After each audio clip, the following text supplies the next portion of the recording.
بسم الله الرحمن الرحيم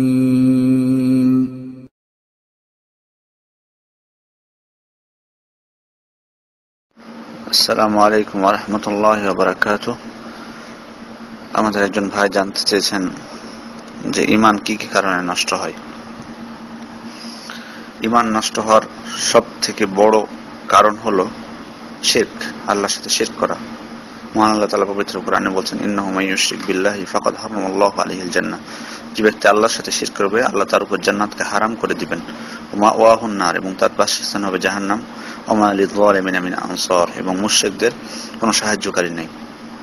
আর আমরা তো শিরক জানি যে আল্লাহ ছাড়া অন্য কারো কাছে প্রার্থনা করা, অন্য কারো কাছে সাহায্য চাওয়া, এই ধরনের অসংখ্য শিরক, কারো জন্য কোনো ইবাদত করা, এই ধরনের অসংখ্য শিরক সমাজে প্রচলিত আছে। সুতরাং শিরক ঈমান নষ্ট হওয়ার একটি অন্যতম মাধ্যম।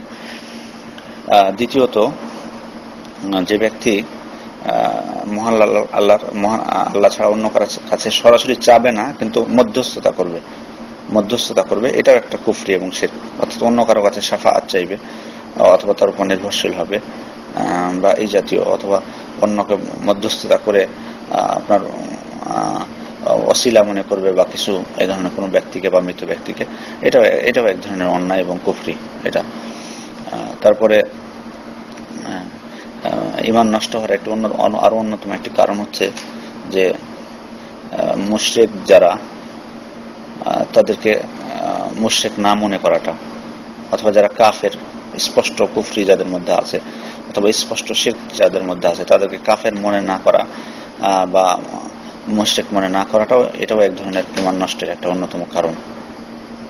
যদি কেউ মনে করে যে তাদের যারা শিরক করতেছে ওরাই ঠিক করতেছে, অথবা যারা কাফের, ইসলাম ধর্ম গ্রহণ করছে না তারাই ঠিকের উপর আছে, এরকম কেউ যদি ধারণা পোষণ করে, তাহলে তারও ঈমান নষ্ট হয়ে যাবে। তারপরে ঈমান নষ্ট হওয়ার আরো একটু অন্যতম কারণ হচ্ছে, কেউ যদি মনে করে যে আল্লাহ রসুল আমাদের জন্য যে দিন নিয়ে এসেছেন, মহান আল্লাহ তাআলা তার রসুলের মাধ্যমে যে দিন আমাদেরকে দিয়েছেন, সে দিনের থেকে সে দিনটা অত ভালো কিছু না, তার থেকে হলো আমাদের প্রচলিত যেগুলো বিভিন্ন পন্থা আছে, বিভিন্ন পদ্ধতি রয়েছে, সেগুলোই শরীয়তের এই পদ্ধতির থেকে বেশি ভালো বা মানুষের মধ্যে কল্যাণ নিয়ে আসতে পারে। এরকম যদি কেউ ধারণা পোষণ করে যে কোরআন এবং হাদিস ছাড়া অন্য পদ্ধতি যেগুলো প্রচলিত, সে পদ্ধতিগুলোই মানুষের জন্য কল্যাণকর বা এরকম কিছু যদি মনে করে, তাহলে সেই ব্যক্তির ঈমান নষ্ট হয়ে যাবে। তারপরে যদি কোনো ব্যক্তি কোনো আমলকে তার ঘৃণা করে, হয়তো করতেছে নিজে, যতই করুক, কিন্তু ওই আমলটাকে ঘৃণা করতেছে, ভালোবাসছে না, তাহলে তার ঈমান নষ্ট হয়ে যাবে। মহান আল্লাহ তাআলা বলছেন, যালিকা বিআন্নাহুম কারিহু মা আনজালাল্লাহু ফাআহবাতা আ'মালুহুম। এটা এই কারণে যে তারা মহান আল্লাহ তাআলা যা নাজিল করেছেন তার প্রতি ঘৃণা পোষণ করে, সুতরাং তাদের আমল সমূহ নষ্ট হয়ে যাবে। ঈমান নষ্ট হওয়ার অন্যতম কারণ, আর একটি কারণ হলো যে দিনকে নিয়ে ঠাট্টা তামাশা করা, রাসূল সাল্লাল্লাহু আলাইহি ওয়াসাল্লামকে নিয়ে ঠাট্টা তামাশা করা, যে কোনো প্রকার কোনো আমলের সওয়াবকে নিয়ে অথবা কোনো শাস্তির কথাকে নিয়ে ঠাট্টা তামাশা করা। মহান আল্লাহ তাআলা বলছেন, কুল আবিল্লাহি ওয়া আয়াতিহি ওয়া রাসূলিহি কুনতুম তাস্তাহজিউন। আপনি বলে দেন যে তোমরা আল্লাহ, তার আয়াতসমূহ, তার রাসূলের সাথে ঠাট্টা তামাশা করছো। লা তা'তাযিরু, তোমরা উযর পেশ করো না, কদ কাফারতুম বা'দা ঈমানিকুম, তোমরা ঈমান আনার পর তোমরা কুফরি করে ফেলেছো। সুতরাং কোন আয়াতকে নিয়ে, মহান আল্লাহ তাআলাকে নিয়ে, তার রাসূলকে নিয়ে ঠাট্টা তামাশা করাটাও এটা এক ধরনের ঈমান নষ্টের অন্যতম একটি কারণ। জাদু ঈমান নষ্টের অন্যতম কারণ। পবিত্র কোরআনে সূরা বাকারা 102 নম্বর আয়াতে স্পষ্টভাবে বলা হয়েছে, যে ব্যক্তি জাদু করবে অথবা জাদুর প্রতি সন্তুষ্ট থাকবে, সে ব্যক্তি কাফের। তারপরে মুশরিকরা যে সমস্ত মুসলমানদের উপর যে সমস্ত নির্যাতন করে, বা কাফেররা, সে নির্যাতনের ক্ষেত্রে তাদেরকে সম্মতি দেওয়া এবং তাদেরকে বরং সহযোগিতা করা মুসলমানদের বিরুদ্ধে হামলা করতে বা শত্রুতা পোষণ করতে, এটাও এক ধরনের ঈমান নষ্ট হওয়ার একটা অন্যতম কারণ।